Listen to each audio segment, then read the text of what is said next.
అప్పటికి మీ ఇష్టం వచ్చి చేసుకొని కొద్దిగా రిలీఫ్ తేవాలి. తప్పకుండా మన గవర్నమెంట్ టేకప్ చేయాలి. కరెక్ట్.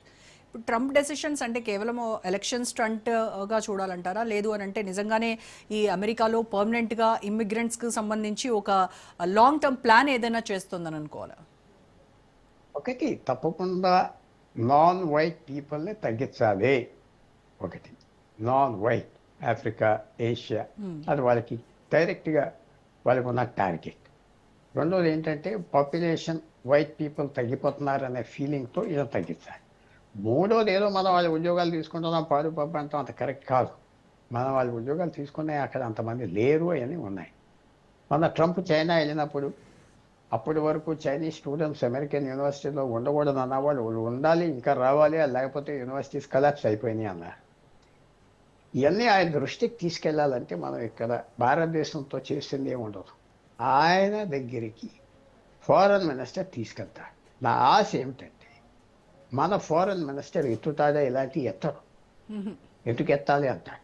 ఆయన మీద ఒత్తిడి తేవాలి. నువ్వు దేనికి ఇక్కడ ఏదో పెద్ద అగ్రిమెంట్స్ చేసేసి మనం కోఆర్డినేట్ ఏంటి? మనకి వాళ్ళకి 3-4 లక్షల మంది మీద ఇంపార్టెంట్ ఇష్యూ. పాత ప్రాక్టీసెస్ పాత వాళ్ళతో చేయరు. అది చాలా సౌగుగా ఉంటుంది, ఒప్పుకుంటారు కూడా. అమెరికన్ అంబాసిడర్ ఇన్ ఇండియా చాలా పవర్ఫుల్ మ్యాన్, ఓపెన్ మ్యాన్. ఆయనతో డీల్ చేస్తే ఆయన సెటిల్ చేసి వస్తాడు. వెళ్ళి ఆయన డైరెక్ట్గా వైట్ హౌస్కి వెళ్ళిపోతాడు. ట్రంప్ దగ్గరికి వెళ్ళటానికి అపాయింట్మెంట్ అక్కర్లేదు, అంత సంబంధం ఉండాలి. అందువల్ల ఇది ఒక మంచి అవకాశం మనం వీళ్ళకి సాయం చేయటానికి. మనం ఎన్ని కేకలు వేసినా ఇక్కడ కుదరదు. మన ఫారెన్ మినిస్టర్ వాళ్ళతో టేకప్ చేయాలి. మన ఫారెన్ మినిస్టర్ చేయాలంటే ఆయన మీద ప్రెషర్ తేవాలి మన ముఖ్యమంత్రి. ఇప్పుడు అమెరికాలో ట్యాక్స్ పేయర్స్ కూడా ఎక్కువగా మన వాళ్ళే ఉన్నారు. ఐటీ ఎంప్లాయీస్ని చూస్తే వాళ్ళకి బ్యాంకింగ్ సర్వీసెస్లో అక్కడ కొన్ని రూల్స్ పెట్టడం అని అంటే వాళ్ళని అమెరికా ఆర్థిక వ్యవస్థ నుంచి దూరం చేయడమే అవుతుంది.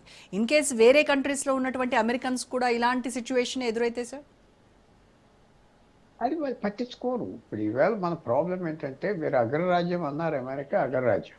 అంతే. వాళ్ళ కరెన్సీకి వాల్యూ ఉన్నది, వాళ్ళకి సాఫ్ట్ పవర్ ఉన్నది, హార్డ్ పవర్ ఉన్నది, అన్నీ ఉన్నాయి. మనం ఆ స్టేజ్లో లేం, మెల్లిమెల్లిగా పెరుగుతున్నాం. చైనా స్టేజ్లో లేం. చైనా బాగా స్పీడ్గా ఎక్కువైపోయి మనం స్లోగా ఉన్నాం. మన జాగ్రత్త మనం పడాలి. ఎదరవాడికి ఉన్నది మనకు లేదని బాధపడకూడదు, మనం కాసుకోవాలి. మనకు ఉన్నది కేర్ఫుల్గా చూసుకుంటా పోవాలి. ఈ గండం దాటాలి.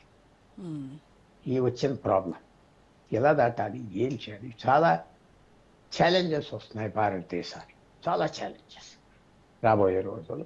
సో మెల్లిగా దాటాలి. నేను అనుకుంటున్నా వాళ్ళు ఫారెన్ మినిస్టర్తో టేకప్ చేస్తాడా, చేయడు జయశంకర్. వాళ్ళ మీద ఏం ప్రెషర్ లేదు కదా. ప్రెషర్ చేయాలి కదా మన ముఖ్యమంత్రి. ప్రెషర్ తీసుకొస్తే పని అవుతుంది. ప్రెషర్ లేకుండా ఉంటే కష్టం. అది రాబోయే రోజుల్లో చేస్తారు అనుకుంటున్నా. వాళ్ళ అంబాసిడర్ కూడా చాలా ఎఫెక్టివ్. అంటే ఫారెన్ మినిస్టర్ ఎందుకు దీన్ని ప్రెషర్ గా ఫీల్ అవ్వట్లేదు సార్? ప్రెషరైజ్ చేయట్లేదు అంటారా? చర్చలు లేదు, ఎవరు రేస్ చేయాలి కదా ఆయనతో. మన ముఖ్యమంత్రి వాళ్ళు రేస్ చేయాలి కదా. రేస్ చేస్తే పని అయిపోతుంది. రేస్ చేయాలి. అందువల్ల అది ఎవరు తీసుకొస్తారు? మనం చెప్తే ఇండివిజువల్గా ఫారెన్ మినిస్టర్ వినడం. ఇది పాపం మన ఎన్ఆర్ఐ అక్కడ ఉన్న వాళ్ళు ఎవరితో చెప్తారు? ఎవరు పట్టించుకోరు. నిన్న ప్రధానమంత్రి కూడా ఏమన్నాడు, మన ఫారెన్ సర్వీస్ ఆఫీసర్ సరిగా పట్టించుకోవట్లేదు, రూటీన్ పనులు చేస్తున్నాడు, వాళ్ళు కొత్త పనులు చేయట్లేదు. అది స్పష్టంగా ఫీల్ అవుతుంది.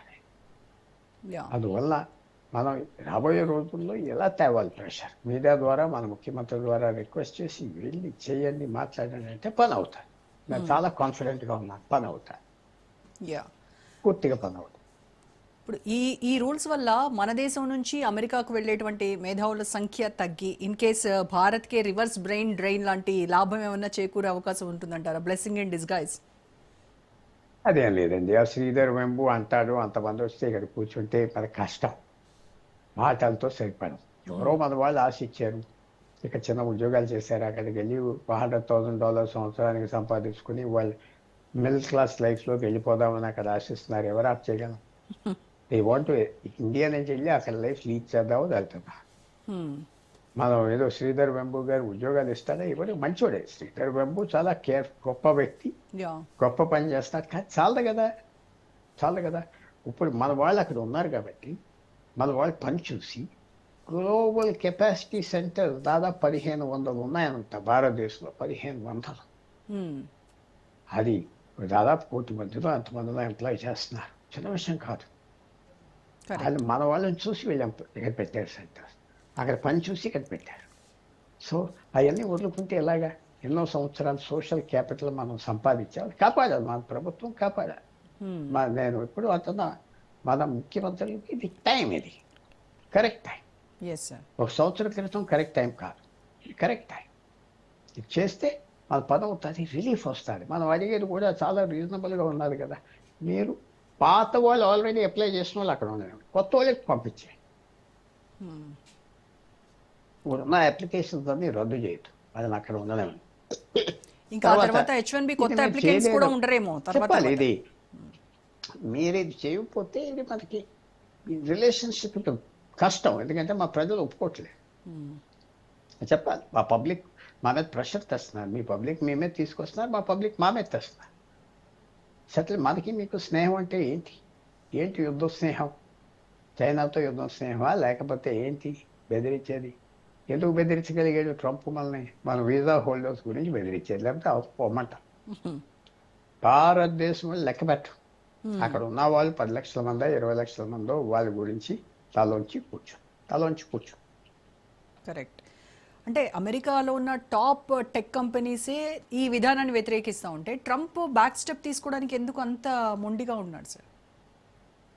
చేస్తారు వాళ్ళు కొద్దిగా ఇంకా ప్రెషర్ తీసుకొస్తే చేస్తారు. కొంతవరకు చేశారు కదా, కొంతవరకు తగ్గించారు కదా, కొంతవరకు జరుగుతుంది కదా. వాళ్ళు కూడా ట్రంప్ని వ్యతిరేకించిన ట్రంప్ వెనకాల చాలామంది ఉన్నారు.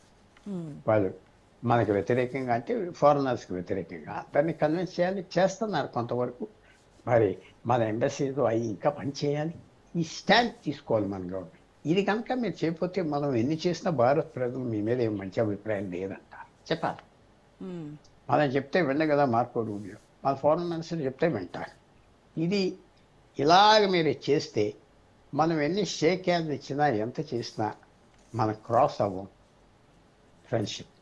మనకు పీపుల్ టు పీపుల్ సంబంధాలు ఉండవు. స్పష్టంగా చెప్పాలి, మర్యాదపూర్వకంగా చెప్పాలి. ఇది మీరు కొంతమందికి చేయండి. ఇలా మాట్లాడితే చిట్లాడితే ఏదో మమ్మల్ని అవమానం చేస్తున్నట్టు వస్తామంటే ఇక్కడ కుదరట్లేదు. ఇది కూడా మా పరిస్థితి అర్థం చేసుకుంటారు. గత సెప్టెంబర్ నుంచి డొనాల్డ్ ట్రంప్ వాళ్ళు భారతదేశం రోజుకు రావట్లేదు, మాట్లాడట్లేదు. మీరు జ్ఞాపకం పెట్టుకున్నారో లేదు. ఎందుకంటే మన బిహేవియరు తర్వాత చాలామంది వ్లాదిమిర్ పుతిన్ పబ్లిక్గా అన్నారు, భారతదేశాన్ని బెదిరిస్తారా మీ స్నేహితుడిని, ఎవరన్నా చేస్తారా పని పబ్లిక్గా చైనాలో అన్నారు. దాని తర్వాత వాళ్ళు నిద్రలు వేశారు, వార్నింగ్ ఇచ్చారు. వాళ్ళు కామర్స్